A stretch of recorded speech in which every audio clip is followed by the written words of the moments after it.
Russell Robinson coming to you live from my home office. I hope you're doing well. Welcome to MSCM 1250 online 1 and 2. We're about to get started with our online Google Hangout. We're going to wait for our students to come join us momentarily. In the meantime, I'm going to go ahead and start collecting some documents that we'll need and get those up and running so that students will be ready for their speeches, which are due. And I'm going to wipe some of the sweat off my forehead, which is weird. We're going to go ahead and get that ready for students sometime in a few minutes. So we're going to wait for people to join us, and we'll be looking for you to join us very soon as well. Talk to you soon.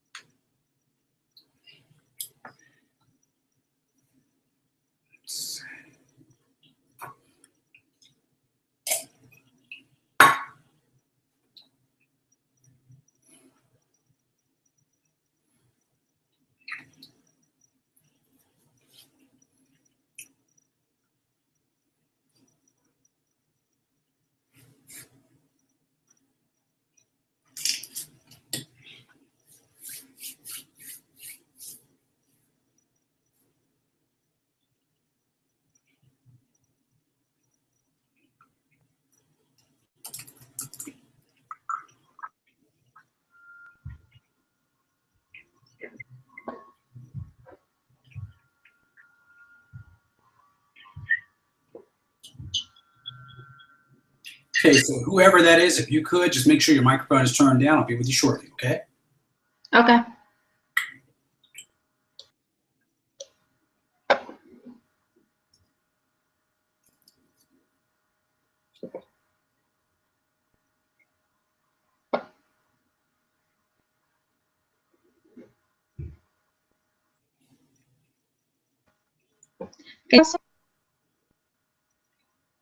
Hello? I'm here. Just a moment, please. Oh, okay.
Okay, so we're getting a lot of feedback from that other person. If they could go ahead and turn that down, that'd be so great.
Okay, so if we could, again, please make sure that we keep it to a minimum, that would be so great.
I'm going to start in about another 5 minutes. I'm just going to give people a little bit more time to get in, okay?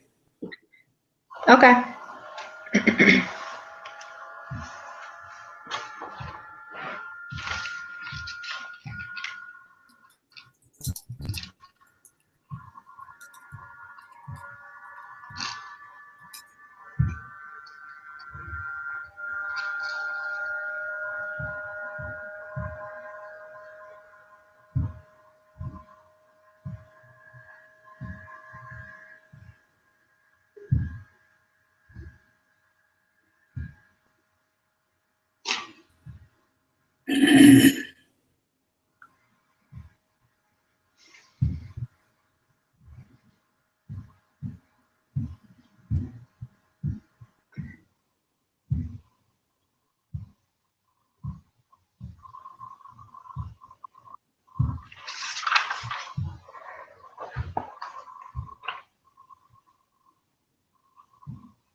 Hi. Hi. Oopsie.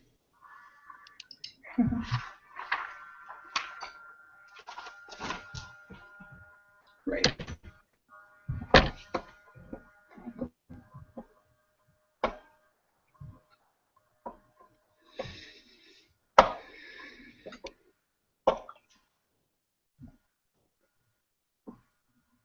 Let's see.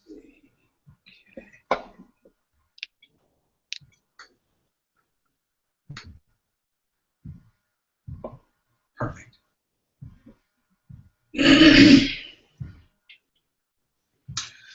Okay, good evening. I am now going to come out of my little hidden mode. I hope you guys can see me. I appear to have some new faces. Please introduce yourselves to me. Who am I talking to this evening? What? The voice is breaking up a little bit. Okay. I can't hear her. Okay. All right, Kamal. Yes. Okay, That's me. great. Glad to have Mhm. you. And I'm Ayana. And hi, Ayana. Hi. You look familiar to me. Ayana, you look a little familiar to me. Are you on campus? No. Okay. Look like I've seen Well, you. I have campus classes. Okay, so I think I may have seen you once or twice. First of all, welcome to this evening's hangout. I hope you guys are doing well. How has your week been? It's been this week has been pretty all right. Like it's been a little rough, but this week is like I'm finally settling in. I think we can all say that. What about you? How are you doing, Mr. Mall? Everything is good so far. I have 5 classes and I'm trying to keep up with everything and everything's doing well. Good. And we have another person. Yeah. This looks like, now is that Shankina? Or how do I say that? Shakina? Shaniqua. Shaniqua. Hello, Shaniqua. Hi there. How are you? Welcome to our hangout.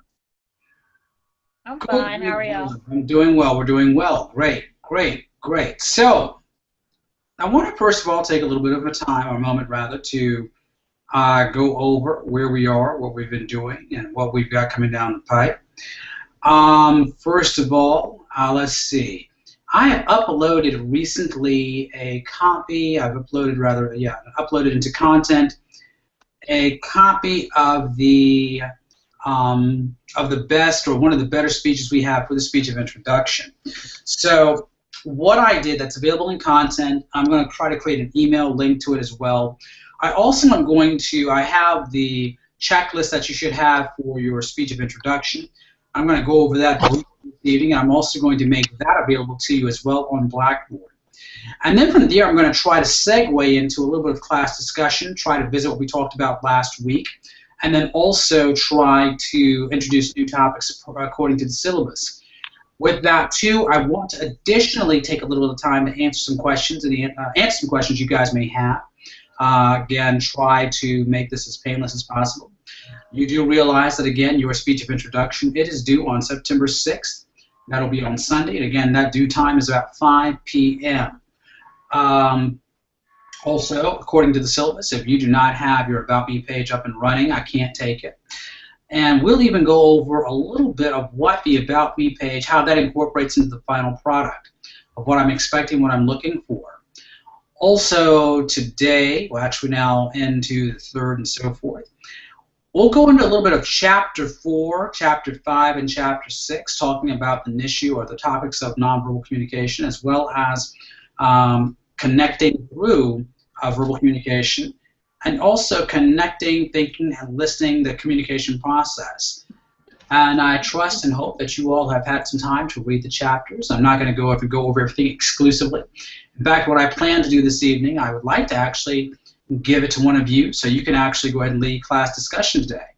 So, with that said, let's go over one of the first things I'm sure that's on everyone's mind, and that's going to be the checklist, what I expect for your speech of introduction. And then we'll also take a look at the model of what the speech of introduction looks like. Okay? All right, so I'm going to do what we have called screen share. I want to share with you a screen that I have. It's going to basically take us to a Word document. That is the speech of introduction checklist. And I'm also going to make this document available to you this evening. Let's take a quick look at that and see what we got going on. All right, so tell me if you see this. Do you see my Word document? Yes. Not really. I can't see it. Okay, I'm going to make it bigger. How I about saw that? the first one then. Did everyone Yeah, see that's it good. now? We good? I can see it. Yeah. All right, make sure I'm presenting to everyone too. So, okay. All right, so now the speech of introduction checklist, basically this is to make sure that you guys have, you know, every opportunity to be successful on the speech. So what I want to do first is let you know that with the paperwork, we need you to make sure that you have your About Me page. Any modifications to the About Me page you should have done by now. If you've not, please do so. Additionally, make sure that your About Me page has been proofread for grammatical errors as well as spelling errors. Further, we want to make sure that your About Me page, the colors and the backgrounds are business safe. Again, I want you to go ahead and look that up if you have questions about it. I think that's something that you should take an opportunity to go ahead and learn about as opposed to me just telling you what to do. Also, we want to make sure that your About Me page has been positioned per the example that we provided in class, meaning take a look at the models that you have on the content section. Again, do your best to try to get your pages looking like that. Again, I don't want there to be any cursive writing. What I also attempted to do with the About Me page was provide an example of what not to do. Now, the technical aspects of your speech. We need to make sure that you, the student, are framed properly in the camera. There should be waist and shoulder shot with the About Me page in the background. We're going to again see a model of how that looks when in the finished product. We also want to make sure that you have been properly lit for the purposes of visibility. Plain and simple, if I cannot see you, I can't evaluate you. So you need to make sure that the lighting is appropriate. Also, on top of that, we want to make sure that the audio is clear as well. Again, if I can't see you, if I can't hear you, I can't evaluate you. And please do yourself a favor, as well as me, make sure that you have no background noise. The background noise, unfortunately, distracts me from being able to focus upon what you have to say. So you really have a lot of variables to control for here. Certainly you have to control for your lighting, you have to control for your audio, you have to control for your background audio, you need to control for your sound as well. Last, please make sure that your YouTube settings have been set to public. If your YouTube settings have not been set to public, it's not going to be easy for me to evaluate. In fact, I cannot and will not be able to evaluate your product because I can't see it. And if I can't see it, then the speech could get a grade of a 0. So you want to make sure that's taken care of. Again, dealing with student performance. We want to make sure that the student's speech of introduction is not being read verbatim from your About Me page. If I do find that you're reading that page, and I want to make sure that you hear me, if I do find that you're reading that page, that's grounds for automatic disqualification. So we don't want you reading from the page. We want to make sure that you're telling us the story from that experience. Also, you need to be smiling visibly as well as in the tone of your voice. Last or otherwise, a student needs to be dressed in business professional attire. That means for gentlemen, shirt and tie. For ladies, dress or business suit. Also, we want to make sure that you are well groomed. And last, student doesn't have any body art. Additionally, I'm going to JR! Somebody's got a feedback going on. Thank you. JR, cut that down.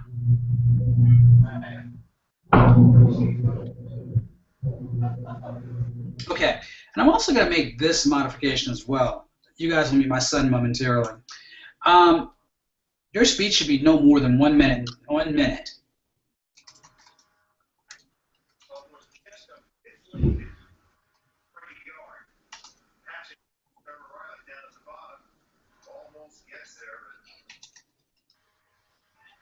So if you are under a minute, you can be disqualified. If you are over 1 minute 30 seconds by at least 5 seconds, you too can be disqualified. So you want to make sure that you give us something that's engaging. You want to make sure that it's exciting. It makes us want to watch your speech. You don't want to have a lot of distractors there, and by distractors, we want to make sure that there is no visible body art. Make sure that there is no visible piercing. We also want to make sure that if you are a man and you have an earring, it's a stud and it's not distracting. Again, I expect gentlemen to have shirt and tie. I expect, again, your About Me page to look professional. Now, in many cases, you should have, by this point, look at the model pages that have been provided. If you have not, I strongly encourage you to take the time you have available and do so. The other thing that I cannot stress enough of, and I'm going to say this as best as I can, it is important that you really practice. You need to practice your speech as much as possible. Oftentimes, we'll have individuals who will think that it's one and done, and trust me, if you believe that, then you're in for a very rude awakening. The art of making a public presentation, particularly in this type of modality, is practice, and in many cases, it's retakes and revisions. Think of it very much like television. I've worked in broadcast media for a little bit, and I also have done some independent filmmaking. And I can tell you that there are times when you have to go back and redo things because you want to make sure that you put the best representation of your work possible. So if you think that because you have done it in one take, I can assure you I will probably find flaws with that. So with that, I want to take a little bit of time, and I'm going to go ahead and find a model that we have as far as a speech is concerned. And I want you guys to see what the finished product looks like. Is everybody with me so far? Yeah. Are there any questions? No. Okay, so I take it we have no questions. We're going to move on then to the model that I have available for us to look at. So what I'm going to do right now is I'm going to, again, go back to screen share. And as I go back to screen share, I want to share with you, that was redundant, I want to allow you an opportunity to take a look, first of all, visually at what a person has done thus far with their speech, and you can see exactly what I'm looking for. So I'm going to do the screen share now, and feel free to ask any questions you would like. Again, can you all see this? Yes. Good.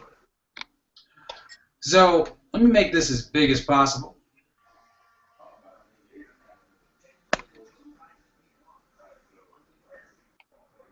It's about as big as it's going to get. Okay. Notice how here in the speech, or at least in the background, we have the About Me page, and it's being projected onto a screen vis-a-vis data projector. If you have a flat screen TV at home, you are more than welcome to use that. Further, again, you can put this either using your laptop computer, or you may use a flash drive, but you want to make sure that we are able to see your About Me page in the background. Further, notice the photograph that we have here. The photograph, again, it's quasi-professional. I'm not upset with that. In fact, it's not a complete, it is a complete head and shoulders shot. And we see the person smiling. We have the text here. And what we're now going to do is take a quick moment to take a look at what she had to say. And notice the time limit. It's 1 minute and 42 seconds. It was not too far off. We allowed that to take place. But again, let's take a look and see what she had to say. Hopefully, you should be able to hear this. All right, here we go. I always had a passion to become a major influence on the global audience. Throughout the years, my path to become that major influence has definitely changed, but that's inevitable as we grow, right? It wasn't until my junior year in high school in an e-commerce course that I realized I really enjoy business. I enjoy the creating and branding and informing a community of people about a product or service I believe is beneficial to the overall audience. As a result, this birth of eagerness to become part of the business world. But not only do I want to become part of the business world, I want to utilize this major resource as a platform to give back to the Black community. I want to give knowledge and fund Black programs and ultimately inspire young Black boys and girls to obtain success outside of the stereotypical depiction that many Black people are limited to. I'm currently a senior at North Carolina Central University, majoring in business administration while concentrating in marketing. While I'm completing these remaining courses to obtain my degree, I'm currently working full-time as a marketing coordinator at Capital City Group. Capital City Group is a marketing firm located in Raleigh, and this marketing firm has allowed me the opportunity to gain real-world experience and has allowed me the opportunity to move up within the company and ultimately impact the major businesses and companies that we represent today. My name is Bria Adams, and I thank you for your time. Okay, so let me clear that up. And I want to go ahead and take some time to get your opinions. I want some feedback. Tell me, what did you think about that?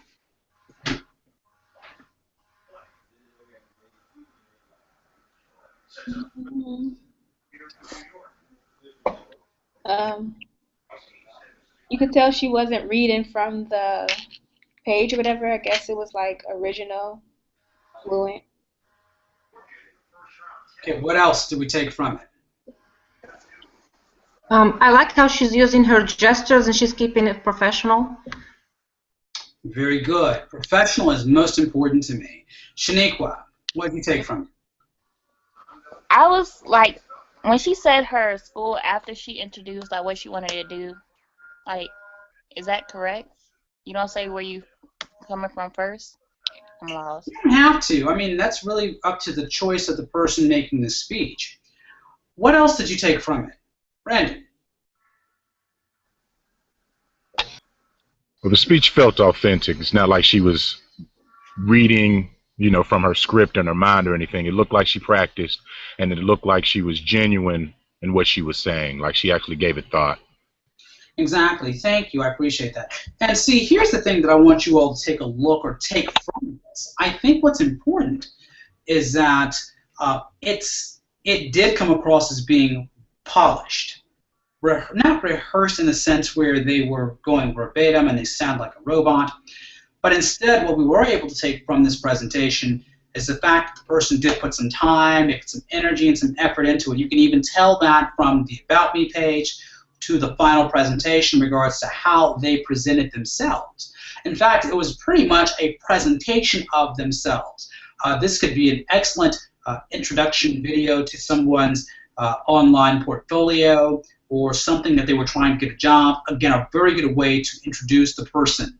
And that's what we want to try to do here. We want to make sure that as you are making a presentation like this, that you put a lot of time into it.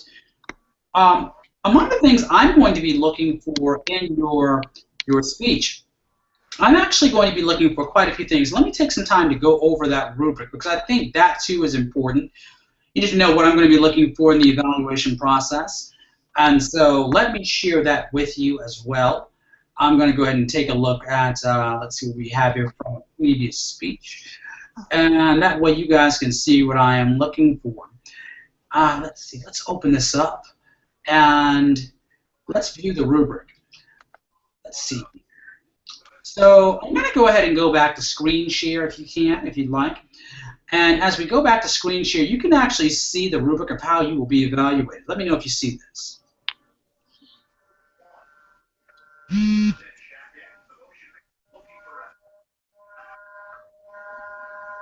Okay, can you all see this?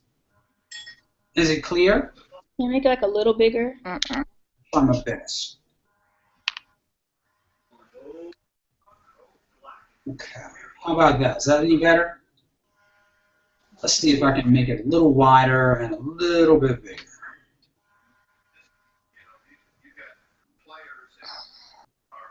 Okay. So we'll just have to go around. Okay. So you're going to be evaluated primarily on organization, topic knowledge, audience adaptation, language use, and of course delivery. Now, this speech, again, should be a give me. The reason is because if you don't know enough about yourself and can't promote yourself, you have a major problem. So we want to make sure that everyone gets a high number on this one, okay? Let's start first with organization. Now, organization, we're looking primarily at the following. To have an advanced score, which is 17 to 20% for your evaluation or for advanced, ideas are clearly organized, developed, and supported to achieve the purpose. The purpose is clear. The introduction gets the attention of the audience and clearly states the specific purpose of the speech. The main points are clear, again, organized effectively, conclusion satisfying, relates back to the introduction.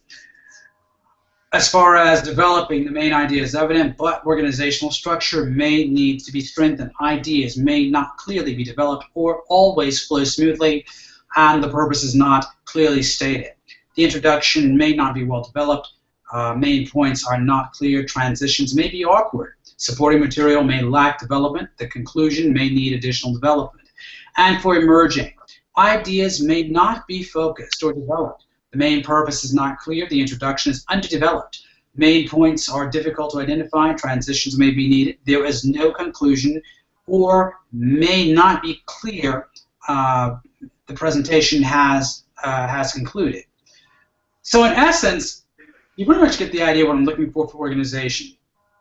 I'm not going to read all categories, but I'm just going to go to the advanced, and I want you at time, when we can, for you to go ahead and take time to look at this on your own, but don't really concentrate too much on it. Really more so take the time you have right now and concentrate on practicing your delivery. As far as the topic knowledge for the advanced, student has a clear knowledge of the information, so grasp of information, citations are introduced. Now, with a speech of introduction, I don't expect you to have any citations. When it comes down to audience adaptation, the presenter is able to effectively keep the audience engaged. Material is modified or clarified as needed given audience verbal and nonverbal feedback. We're not going to concentrate too much on that, but again, just consider that. Use of language. This is something you need to pay attention to. Language is familiar to the audience, appropriate for setting, free of bias. Presenter may code switch, use different language form when appropriate, and language choices are vivid and precise. Last, your delivery. Again, an excellent score for delivery or the advanced score for delivery. The delivery is extemporaneous, natural, confident, and enhances the message. Posture, eye contact, smooth gestures, facial expressions, volume, pace indicate confidence, a commitment to the topic, and willingness to communicate. The vocal tone, delivery style, clothing are consistent with the message. Delivery style and clothing choices suggest awareness, expectations, and norms. Limited use of non-fluencies is observed. Articulation and pronunciation, they are clear. Audience members can hear the presentation. But even further, in my opinion, the audience members are able to identify with your presentation. So those are the things that I'm looking for a stellar presentation regarding your speech of introduction. Again, we're not looking for a 5-minute introductory speech. We're looking for a minute to a minute 30. So I don't want you to feel that this is high pressure. At the same time, I think it's important that you also give the speech the appropriate due diligence that it does deserve. Comments, questions, feedback?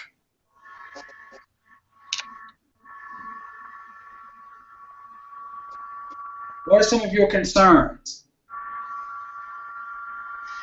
Do we have the summary due this weekend too?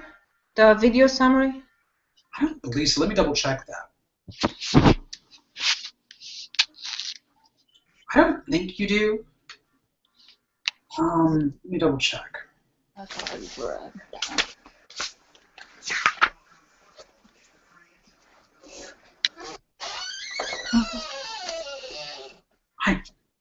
You will need to have the following chapters read. If I go into the, let me double check this. If I go into Blackboard, let me check our discussion boards to see where we are with that.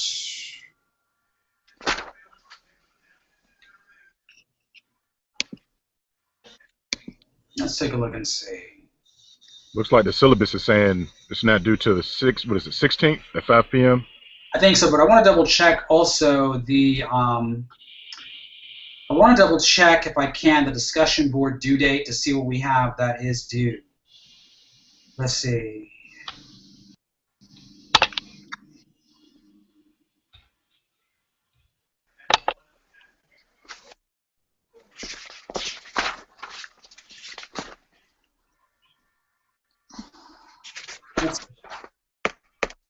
The syllabus says what?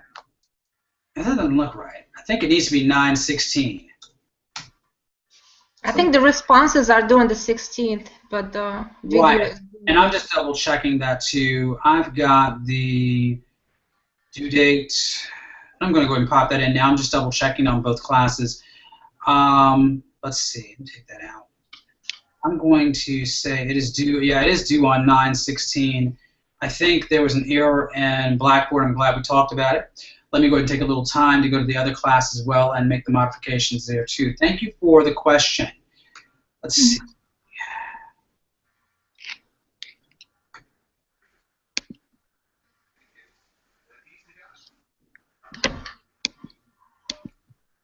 There you go. And yes, going back to the other class too, these things can happen. This is why I'm really happy that we now have a Center of E-Learning. I'm so happy because I am going to make sure that these people keep my discussion boards on post. Let's see.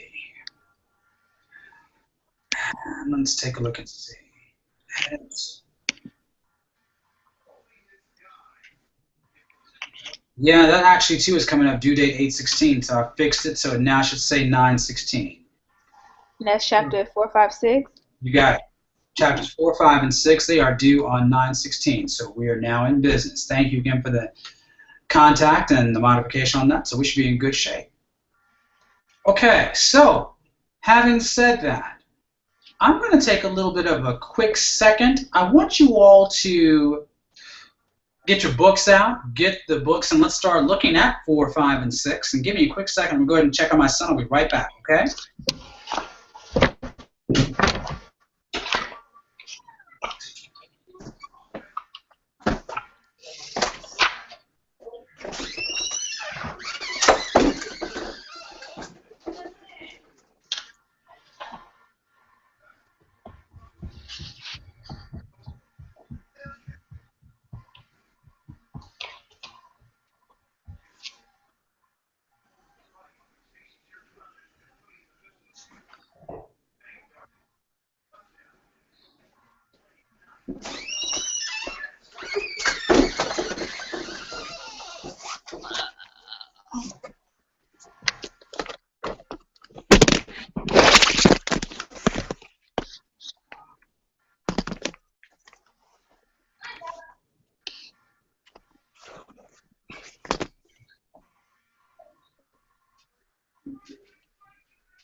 Sure, go ahead.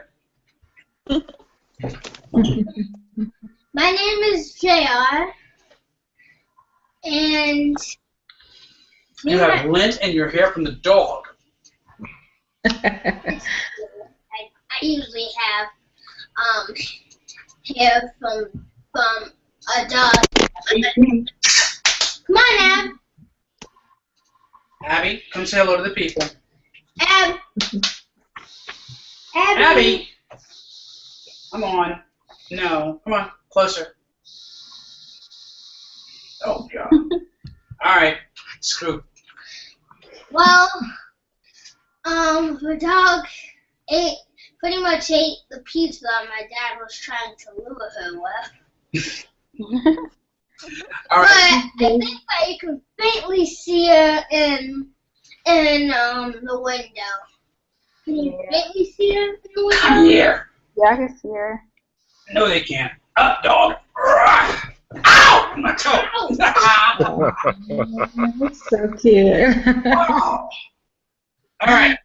Yeah, the great white Yeti. All right. That's Great. her. All right. Everybody, beat it. Bye, JR. Bye.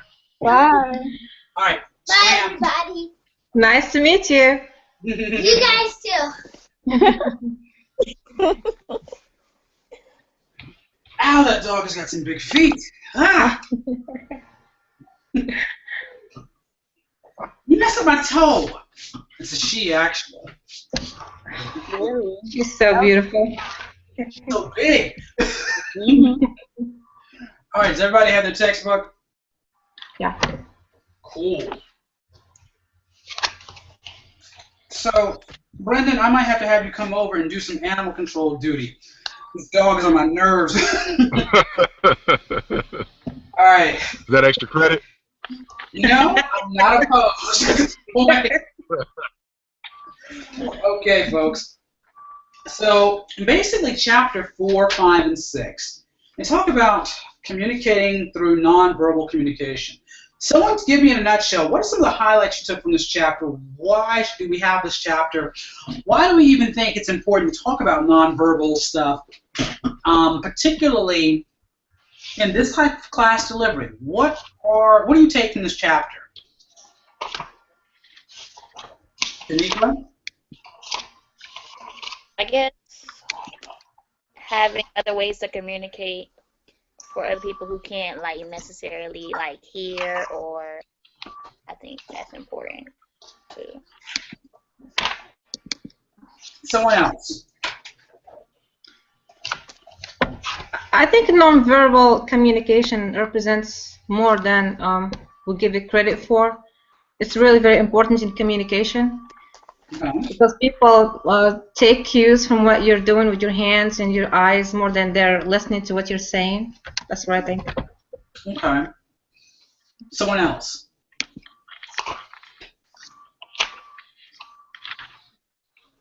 Okay, so you know you got drafted, right? Yana, what else? Yeah, I put you on the spot. You did. I don't know. Yes.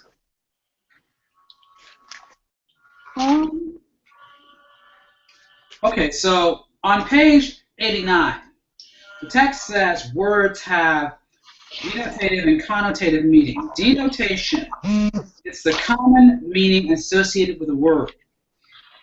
It's standard dictionary definition. So if we say the word buzz, for example, if we have a phone or we use the word buzz, what do we say the word buzz usually means? We think about buzzing. A buzz is what? Like a bug or... Like that distracting noise we just heard about 10 seconds ago, right? Okay.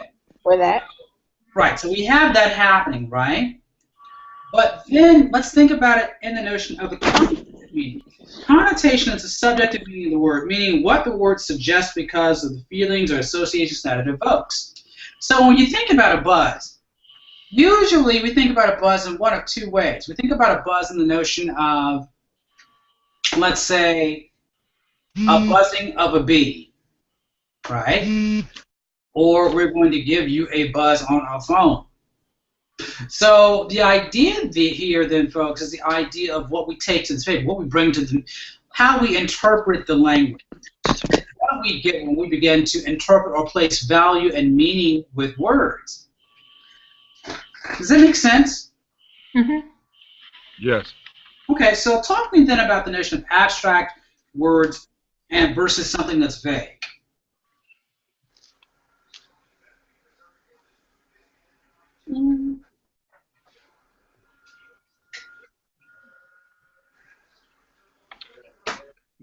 Well, going from the book, abstract words are things that don't necessarily have tangible representation and can be very subjective depending on who the audience is. So one of the words that it brings, or one of the examples, is beauty and liberty.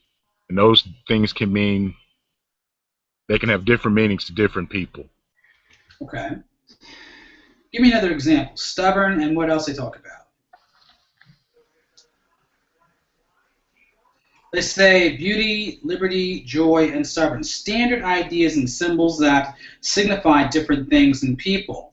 They use a ladder, and you can go back and look at that as your own. They talk about the notion of Alfred Kowarecki and how he expanded on a model that was built by Hiawatha in 1964, et cetera, et cetera. I'm going to let you guys look at that. But let's go back to the notion of words being specific or vague. As abstract words can provide little in anything of tangible ways, specific or vague words can infer someone else's receiving of the message. So again, an example of this would be, oh, somebody just went, oh, shouldn't he? So an example of this would be, for example, let's see. We all have heard of the phrase, a failure to communicate, correct? Yes. All right.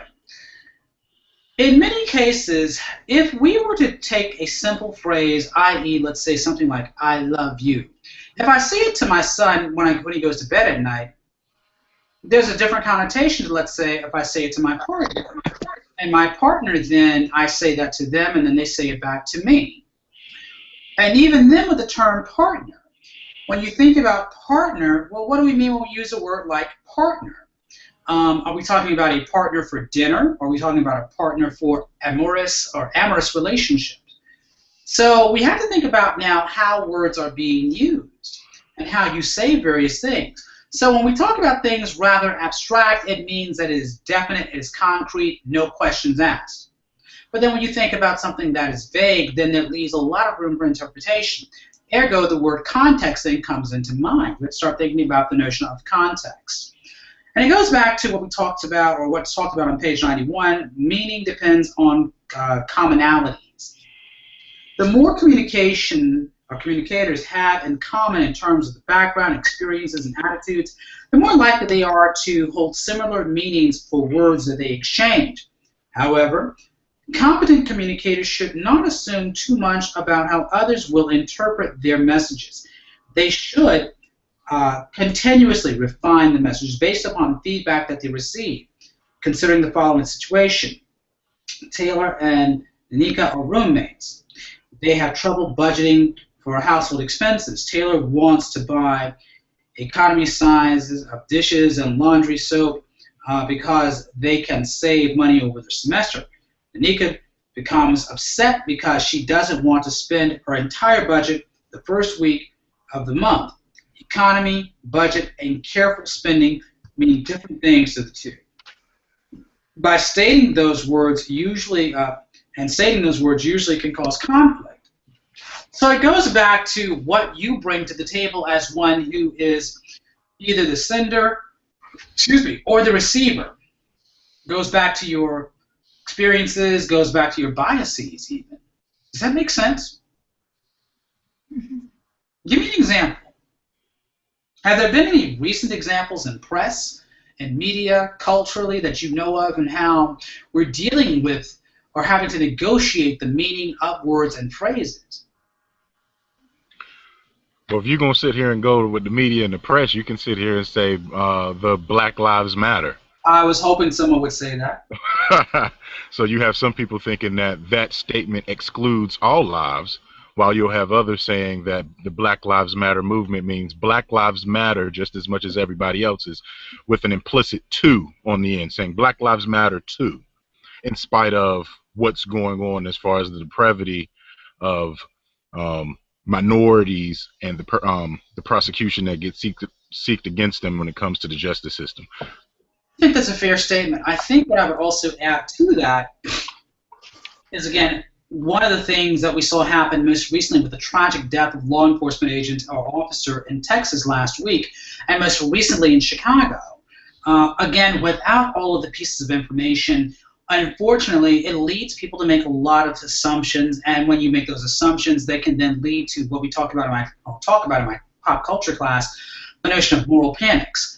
There was a sheriff, his name was Ron Hickman, and what took place with Mr. Hickman was that he then basically made the statement that he believed that the individual involved in the shooting, the random shooting of this police officer in Texas, that it was pretty much something calculated, premeditated, possibly, and he believed that it was the rhetoric that was coming about by the Black Lives Matter movement protesters. And with that happening, he then made this statement that led others to then conclude that the Black Lives Matter movement, in fact, was a part of the assassination of this police officer. However, after more information revealed itself, it was then learned that the individual was a man who actually was a person under mental health care treatment, and apparently tragedy ensued. And so you now have a lot of people trying to figure out, well, really, did this really take place? Was Black Lives Matter a part of that? Again, going back to the word or the notion of context. I think it's also important when you think about that, though, too, is that, again, the Black Lives Matter movement is not completely off the hook in this particular scenario. Over the weekend last week, again, there was a protest, again, with the Black Lives Matter movement protesters, out of fear. And one of the things it was saying was like, fry 'em like bacon, cook pigs like bacon, or something to that effect. Pigs in a blanket burn like bacon. Thank you. Thank you for the qualifier. And so, as you heard that, again, people then now are attempting to say the Black Lives Matter movement, particularly Elizabeth Hasselbeck, believes that it should be classified as a hate group. Now, going back to the rhetoric that you heard, or the rhetoric that was talking about, clearly not the best choice of words here. Now, that's just my speaking, but I'm speaking professionally as an educator, as also one who studies communication, who studies social justice movements and popular culture and media. But now, with that phrase that was being made, is there a conflict in the message, do you believe?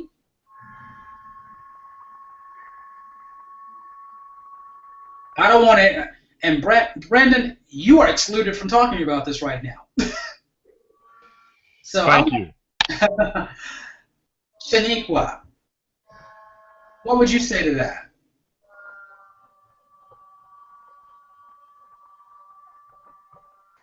Do I need to go get some crickets and play that? I'm hearing crickets.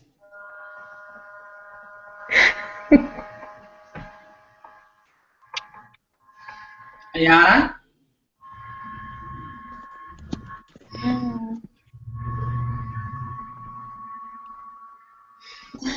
Nothing's coming to me right now. Well,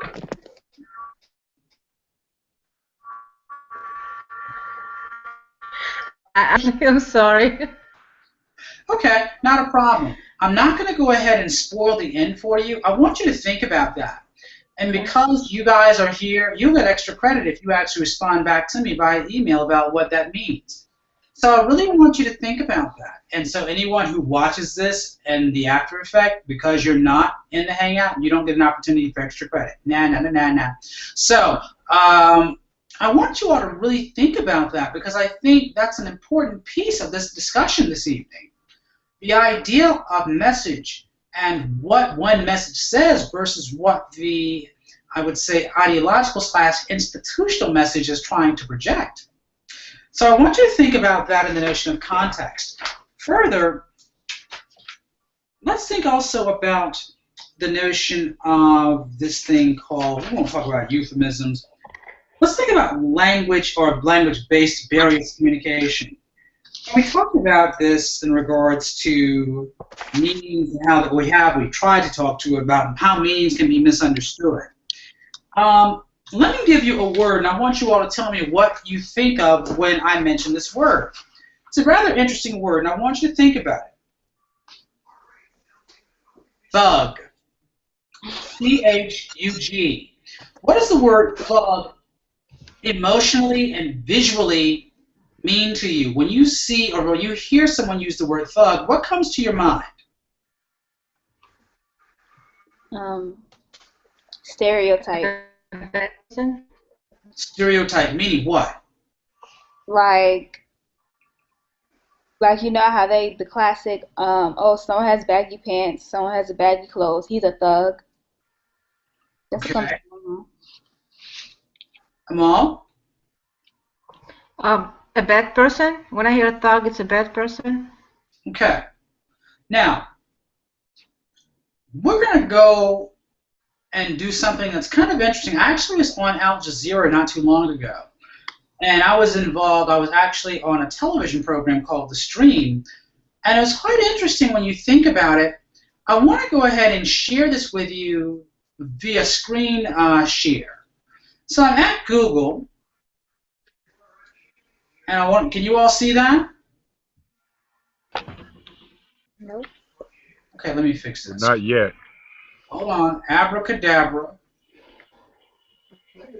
You see it now? You about to do the original thug? Well, no, I'm just going to go to Google. And I'm going to Google up the word thug. Watch this. Don't anyone say it. Just tell me what you think about it. Now, let's go ahead and take a look at images. Violent person, especially criminal. Right?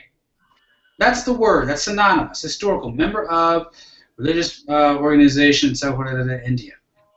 This is what you get when you think of thug, though, in a Google search vis-a-vis images. Interesting.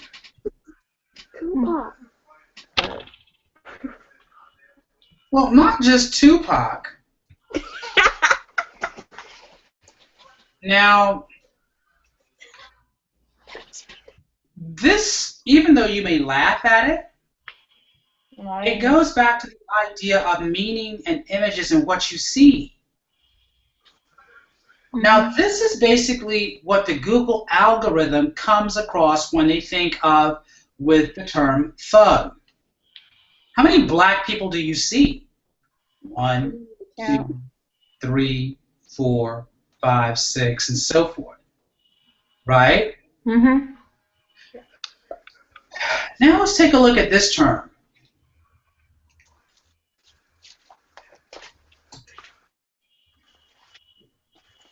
Look at the majority of babies that you see here.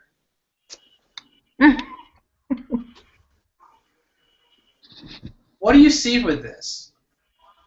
Blue eyes, white skin. Just very much. Mm. White skin, blue eyes, and so forth.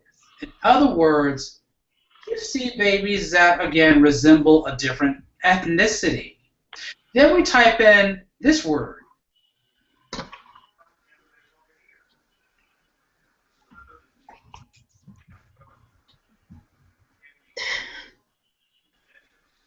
Interesting. Mm-hmm. What did you type Now, in? See? What do you take from this? Stereotype. What else? What is the stereotype? What else do you take from this? Shaniqua? Categorizing, I guess. Elaborate. What do you mean by that? Saying that, like when you type in thug, I guess there's this one image of it, and that's not true necessarily. I don't think. Just think about this. I submit to you, again, going back to page 95 of the textbook, it says, language can shape our attitudes. Indiscrimination is the neglect of individual differences and overemphasis of similarities. Indiscrimination is a form of perceptual set in which a person chooses to ignore differences and changes and so forth. Language plays a significant role in our tendency to see similarities between things, even when they don't exist. Now, they categorize people, teenagers, divorcees, student, professor, African American, encourage us to focus on similarities. Well, now, if we're talking about similarities, what I find interesting is that we just typed in the same set of nouns, or typed in types of nouns, but then what the computer was able to do, or what it did do, was link in what the algorithm or the code was regarding what it felt were the most reasonable or logical hits. So going back to our analogy, with thugs, we saw what?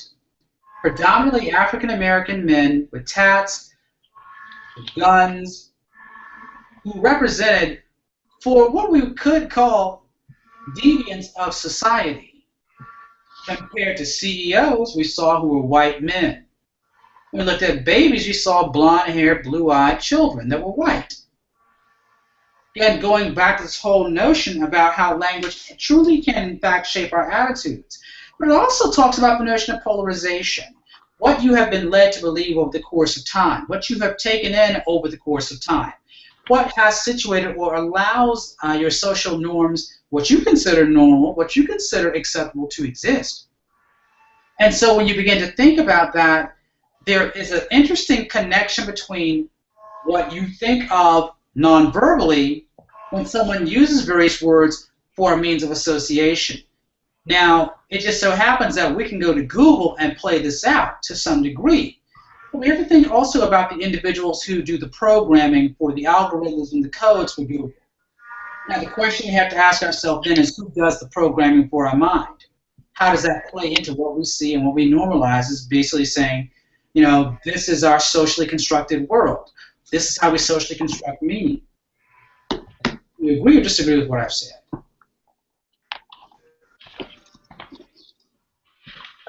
I agree. Someone else elaborate. Tell me more about what I mean. You said elaborate? Please.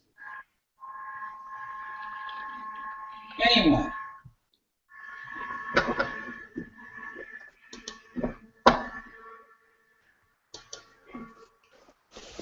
Shaniqua?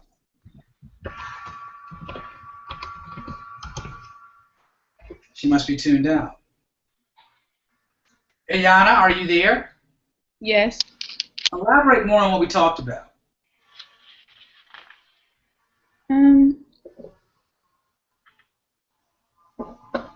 Like exactly what are you asking? Like, go into more detail. Give me some examples. Do you agree? Do you disagree? I don't believe in just, this is how my philosophy. I don't believe in eking out the stuff. I don't believe in just basically giving you material. I expect for you to also challenge the material, bring in more material. So with what we talked about, do you agree or disagree with what we said? What's your position? I agree. Why? Like I've already stated that I feel like there's a stereotype. Give me more examples of what you mean when you say stereotype. Are you Like I feel like saying what is that? I'm losing you. Huh? I'm losing you. I'm going to go to Amal.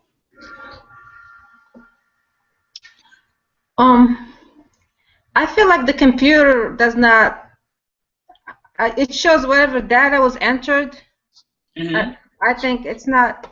I don't know. It's just the CEO thing. It's just. I think there is the majority that you see who work as CEOs, and that's the data that was entered in the computers. I don't think that has to do anything with stereotype. It's just whatever was entered in the computer. the fact, I think that was stereotypical.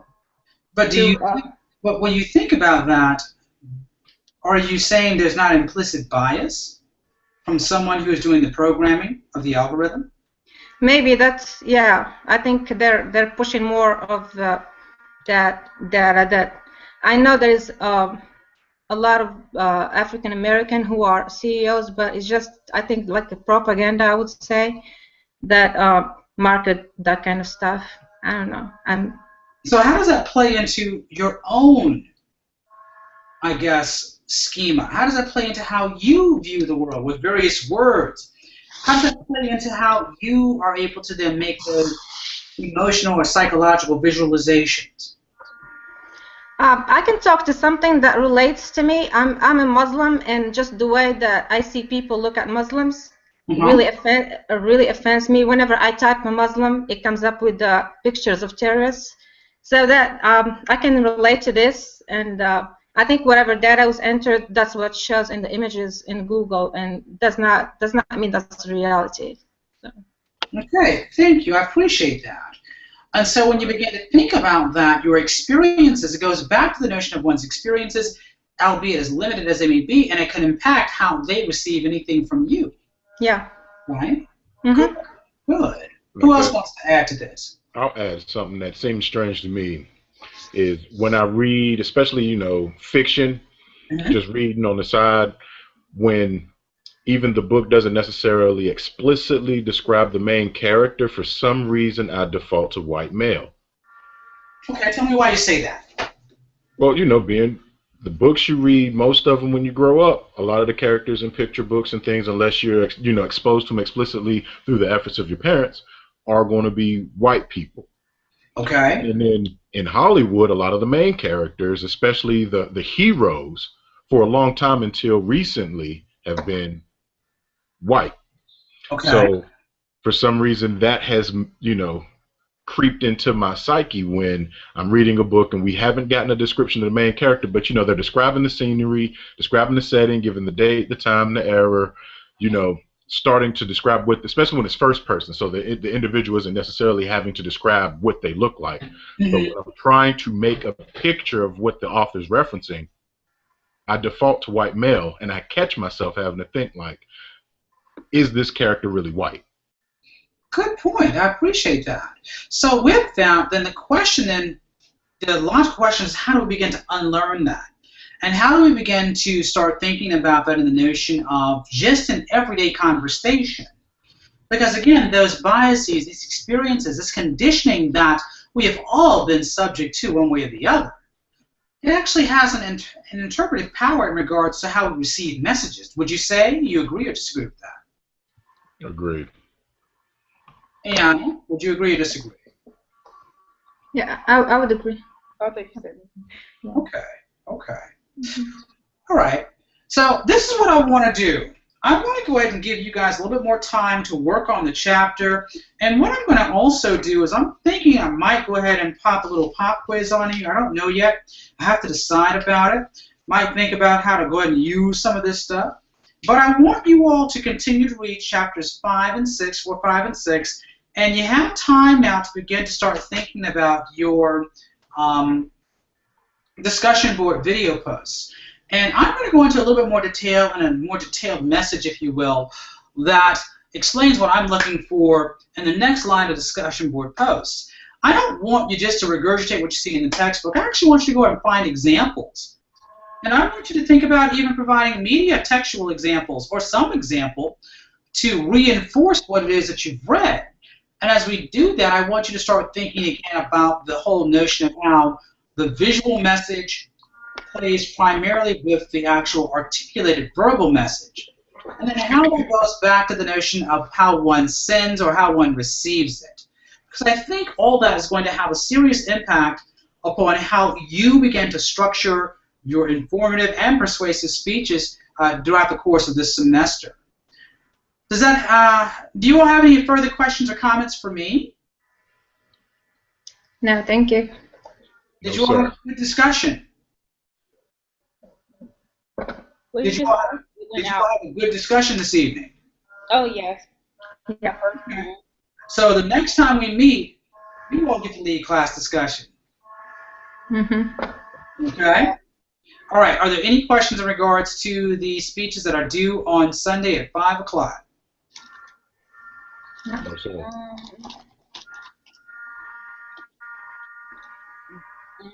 We don't need to like show viewers, do we?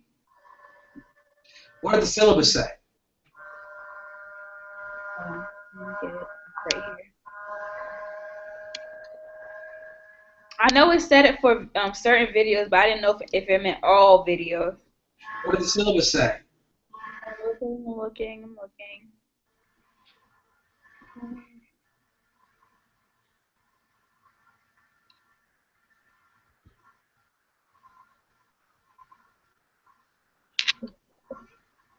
I can't find it fast enough. Hold on.